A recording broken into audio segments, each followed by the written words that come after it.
Hello everybody, welcome to Wonky Angle, where I talk about electronic music, both new and old.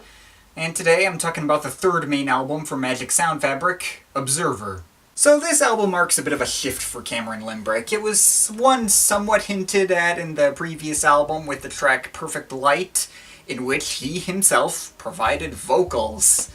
He sang on that track, and that track, while not one of the biggest highlights from Freedom Star for me personally, certain wasn't off-putting or out of place. And this led him to create an entire album centered around his own vocals. He sings on 7 of the 9 tracks of this album, giving it a pretty distinct flavor to set itself apart from what was on his previous work. Well, okay, his unofficial debut, Unfold, also pretty prominently features his own singing, but there's a very different, more amateurish vibe to that one that I'll get into in the odds and ends video. This one incorporates his vocals into his sound in a much more natural way than that one did.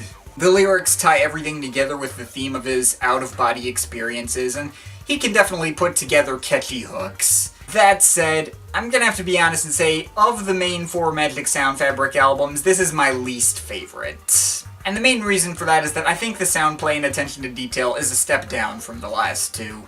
These tracks all sound good and deliver on the same dub-heavy vibe that the other albums had. And like I said, the hooks are all pretty memorable, but aside from the hooks, a lot of these tracks just feel really similar to each other, and I have a lot of the exact same things to say about them.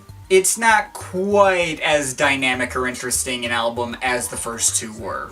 But there's no bad tracks either. The World is an Illusion is an excellent opener, for instance, one of my biggest favorites from him in general, and certainly my favorite on the album. The intro's very subtle, it seems at first like not much is going to happen, but it provides the pensive build-up into an absolutely infectious dub groove right after that, with Limbrick's repeatedly intoning the title, "The World is an Illusion," and accompanied by a singing text-to-speech voice saying, "There's no reality in duality." It's a freaking great track, and one that easily pulls me in right from the get-go. Then we get a couple of tracks in a row that feel like they're just kind of continuing the ideas from that track, each one providing a slightly different take on that particular sound. Let It Go seems to be sunnier and more energetic in some parts, but kind of more minimalistic in others, and the hook sounds like it could have been inserted onto the first track and fit perfectly there. The world is make-believe, so let it go. Though it's similarly catchy to make up for that. Light of the One has some sharper synth tones and sitar-like textures, and some more brisk breakbeats in other areas. Coming Home, meanwhile, has a different key, but the same tempo and smoother synth-heavy textures that I feel like I've heard a lot on his other projects before.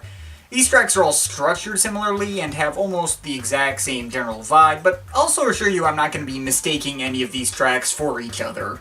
The vocal lines and hooks easily prevent that from ever happening. Just 1 second of any of them will instantly allow me to identify which one is which. Anyways, the album does pick up more after this. Heaven's Coming Down is my other huge favorite from this album. Again, starts out very simplistic and minimalistic, not much more than Limbrick's airy hook, "Heaven's coming down to meet you on the ground," and a simple bass line and light breakbeats.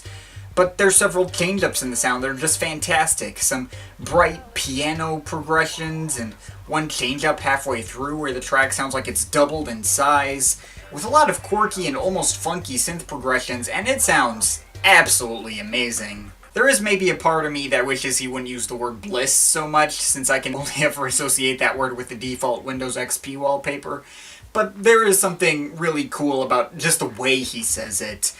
Through a little filtering and reverb, it almost sounds like it's part of the synth grooves itself. So yeah, I love this track. Then there's Mystic Dream Song, which my enjoyment of depends on whether I can ignore the cheesy pretentiousness of that title on any given moment. Limbrick certainly takes this more seriously than I would be able to, again, linking into his out-of-body experiences and New Age worldviews. I don't think he actually intended it as a way to brag about how his music takes you on another level, man. He writes what he knows, I guess. And he's clearly had some unusual life experiences that have defined him. But whatever, I think this track has a lot of smooth and relaxing textures that work really nicely, and a more easily recognizable dual chord progression. And I have no complaints whatsoever with the last 3 tracks. Only Love Is Real is one of the liveliest and most energetic tracks Limbrick's ever done.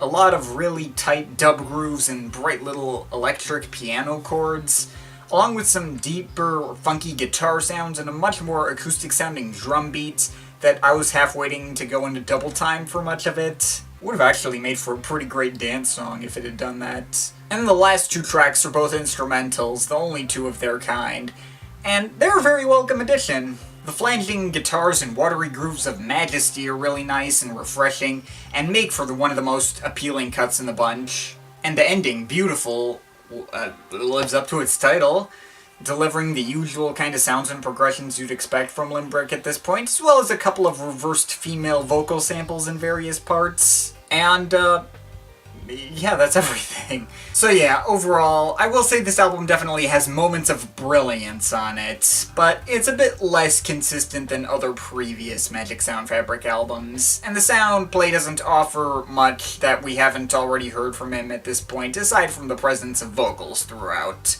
The vocals can be cheesy, the new agey lyrics presented in such a serious way can be a turnoff for some people. Not like they would have been better if they weren't presented as seriously. But actually, to me, the vocals are the main thing that prevent this album from being redundant. They help each track become distinctive and memorable in their own right. Without them, I think the instrumentals would be not nearly as interesting as other ones he could have delivered. So yeah, I do think Limbrick's done better than this, personally, but I'll still probably recommend this album anyways.